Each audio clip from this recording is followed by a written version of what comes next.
On a freezing winter night in Durango, Colorado, Officer Emily Carter lay unconscious in a hospital bed while doctors prepared to deliver the words no family ever wants to hear.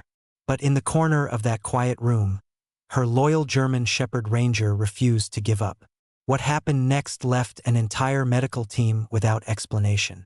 Before we continue, tell me in the comments which city you are watching from. I want to know how far this story has traveled. And if stories like this move you, please like this video and subscribe so I can bring you more every week. The blizzard that struck Durango that January night was the worst the town had seen in over a decade. Snow fell in thick, relentless sheets, swallowing the roads and burying the park trails under more than 2 feet of white. The wind pushed through the narrow mountain valley with a force that rattled windows and snapped branches from the cottonwood trees along the Animas River. Most of the town had gone indoors hours ago. The streets were empty and silent except for the groan of the wind and the occasional creak of frozen pine trees bending under the weight of the storm. Officer Emily Carter had been on duty that evening when the call came in. A hiker had been reported missing in the hills above the river trail, last seen near the north entrance of the park before the storm intensified. Emily had responded immediately, as she always did.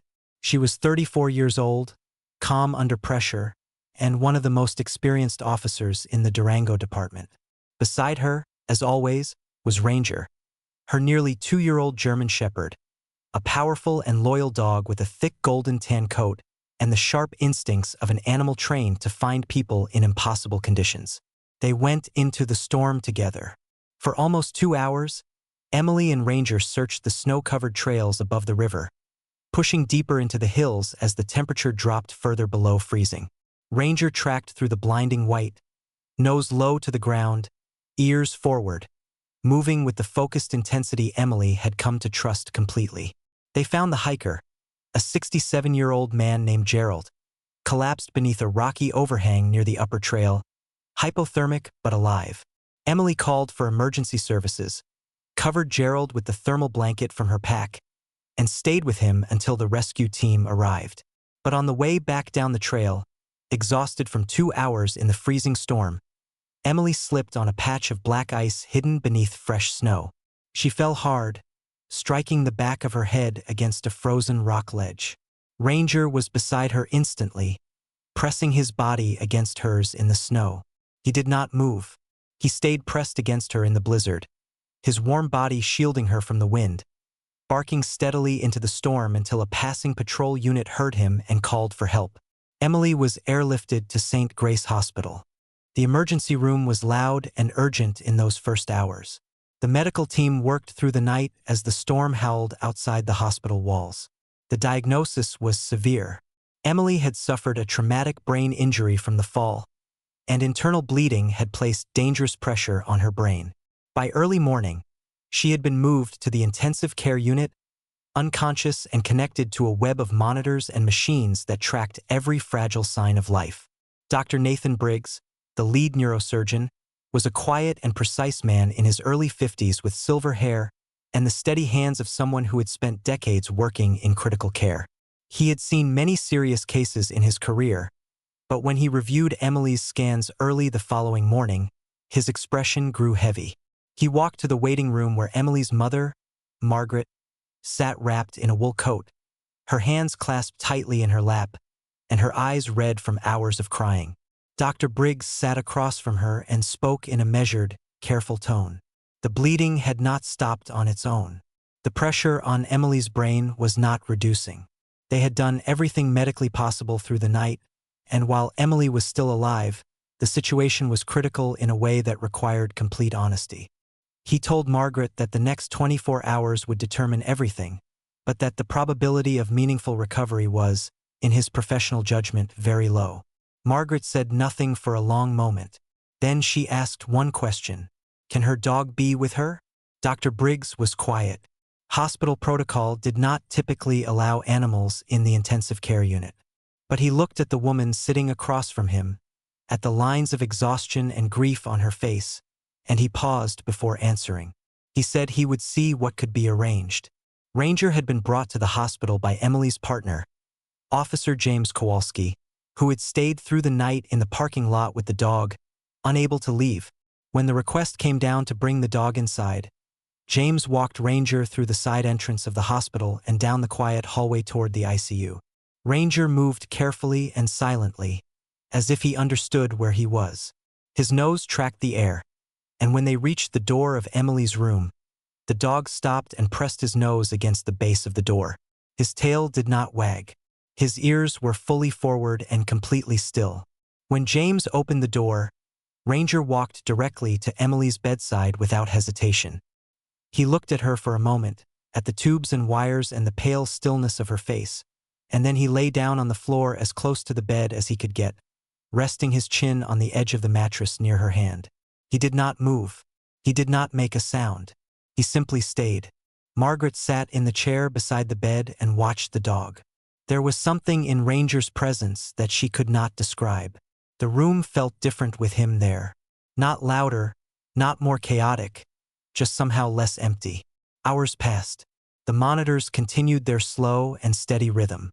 Nurses came and went. Dr. Briggs checked in twice during the afternoon, his expression giving little away. Each time he looked at the readouts, then at the dog lying motionless beside the bed, and said nothing. It was close to midnight when the change began.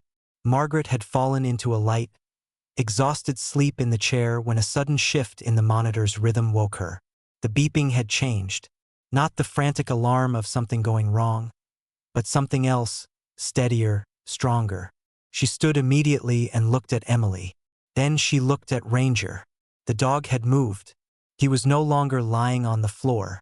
At some point during the night, he had raised himself up and placed his front paws and his chin carefully on the edge of the bed beside Emily's arm.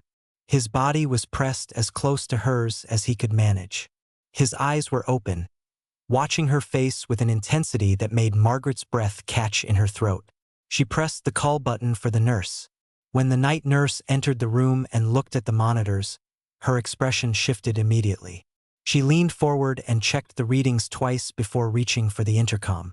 Dr. Briggs arrived within minutes, still dressed from an earlier emergency, his eyes moving quickly across the equipment. The pressure readings had changed. The bleeding appeared to have slowed significantly.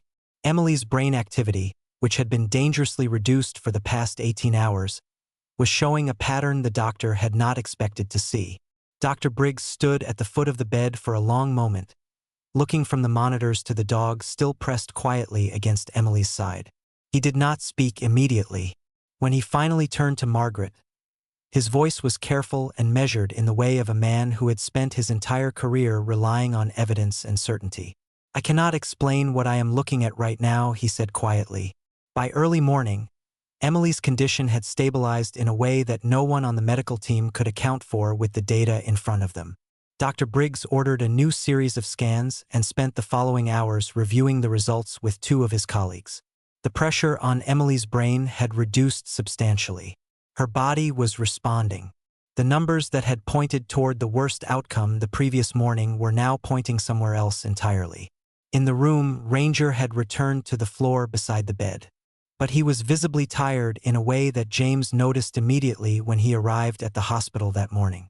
The dog that was normally alert and energetic, the dog that had tracked a missing man through a blizzard for 2 hours the night before last, now lay completely still with his eyes half open and his breathing slow and deep.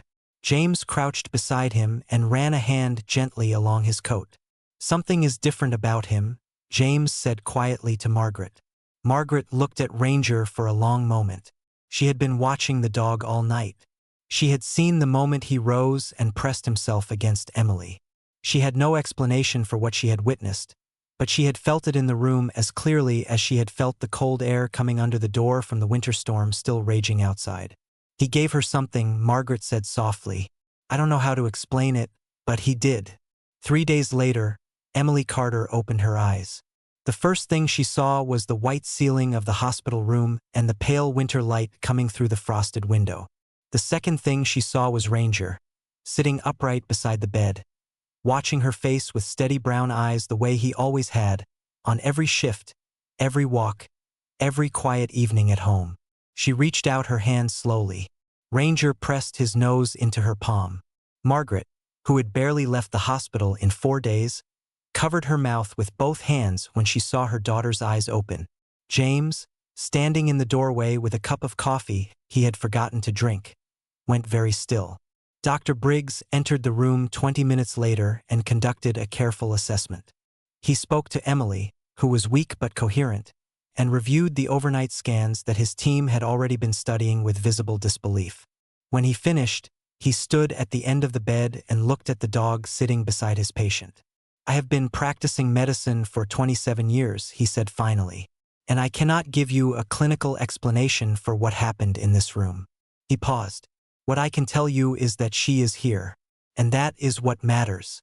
Emily was discharged from St. Grace Hospital 11 days after the night of the blizzard. She walked out of the front entrance slowly, Margaret on one side and James on the other, into a cold but clear Colorado morning. The snowstorm had passed days ago, and the mountains around the valley stood white and brilliant in the sharp winter sunlight. Ranger walked beside her, matching her careful pace exactly, his body close to hers the way it had been every day since she brought him home. That evening, sitting on the porch of her cabin with a blanket around her shoulders and Ranger pressed warm against her side, Emily looked out at the snow-covered yard and the dark line of pine trees beyond the fence. She thought about the trail, the ice, the fall. She thought about Gerald, the hiker they had found alive beneath the rocky overhang.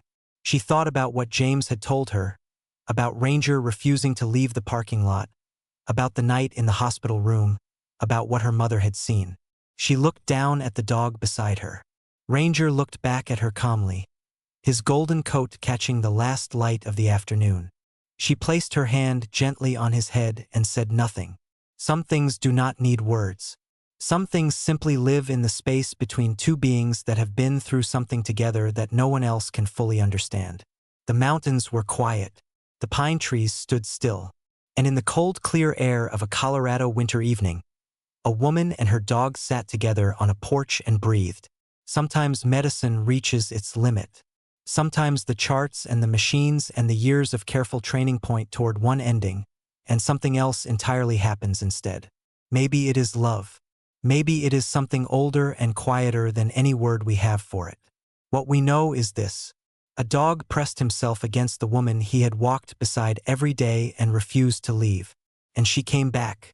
If the story moved you, share it with someone who believes in the bond between humans and animals. Leave a comment and tell us where you are watching from.